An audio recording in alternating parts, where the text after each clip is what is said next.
We began looking at the IHSA because state lawmakers last month passed a resolution to begin exploring its operations. And when that happened, we realized nobody had really taken a good look at the financial records before, and so we decided to do that. The IHSA takes in about $11 million a year and spends about $11 million a year. In addition to ticket revenues, which are the bulk of the operation, it also has some sponsorship money. The school districts are members of the IHSA, and what the IHSA will tell you is we return about $2.7 million a year in ticket sale revenue to them. The critics will tell you that the IHSA is basically making money off taxpayer-funded public high schools, and therefore it should be held accountable much like a school district is. What the IHSA will tell you is that we are a not-for-profit organization, and therefore we're private, and we don't need to tell you everything about what we're doing in terms of sponsorship deals, who our pension recipients are, and things that are really more detailed that we could get if they were a school district or a government. Yeah, the IHSA makes a lot of it public, more than a lot of people thought. So we were able to really go through and see where the money comes from and where it goes. One of the more interesting things was the boys basketball tournament. The boys basketball tournament and the football tournament bring in the most money. The attendance has been on the decline. A lot of people think it's because it's gone from 2 to 4 classes. Plenty of people think it's because of the location. The population base is in northern Illinois and the tournament is down in Peoria.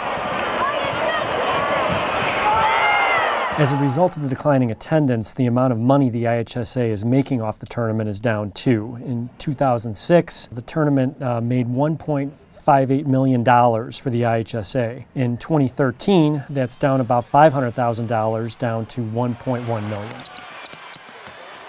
One of the things I found interesting was that an organization that depends on ticket sales doesn't promote their events at all. We've seen recently that the McDonald's All-American game, the premier All-Star game, has taken a residence up at the United Center, and they're selling 17,000 tickets. Meanwhile, some of the same players playing were only getting 7,000 in Peoria, so that's something that's really raised a lot of eyebrows. Whitney Young coach Tyrone Slaughter pointed out that for 2 years, every single game Jalil Okafor played in, there was a press conference, there were ads, it was a major event, except for his IHSA tournament games, and he thought that was pretty interesting that the only group that wasn't promoting him was the Illinois High School Association. There's a lot of questions about whether the IHSA could be doing more, not only in promotion, but in terms of sponsorship deals, in terms of returning revenue to the school by television broadcast rights. In this era where ESPN and entities like High School Cube, which is a Sun Times affiliate, are broadcasting high school contests more frequently on the internet and on TV. The IHSA is only bringing in about $70,000 a year in television broadcast rights. Some coaches are looking at that and they just can't believe it. That's money they feel could, if it was run correctly, could be shared with the schools themselves. We've had coaches tell us that the IHSA is kind of stuck in the past, and as long as it doesn't make a lot of money and doesn't spend a lot of money and the balance sheet is there, the schools should be happy that they don't have to pay membership dues and they can participate in high school sports. But what's changed is schools are more hard-pressed. Everybody's looking for cash. Taxpayers are watching their property taxes skyrocket. So, a lot of coaches and I think a lot of lawmakers are going to take the argument that if there is a way for high school sports to generate revenue for the schools, those options should be explored more readily.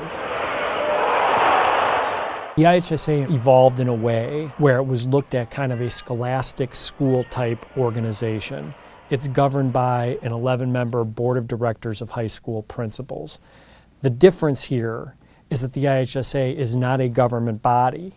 It keeps things to itself that I think a lot of taxpayers might like to know. The question is whether lawmakers are going to want to push the organization hard enough during these hearings to make it more transparent and see how some of these deals that might be able to provide more revenue to the schools shake out.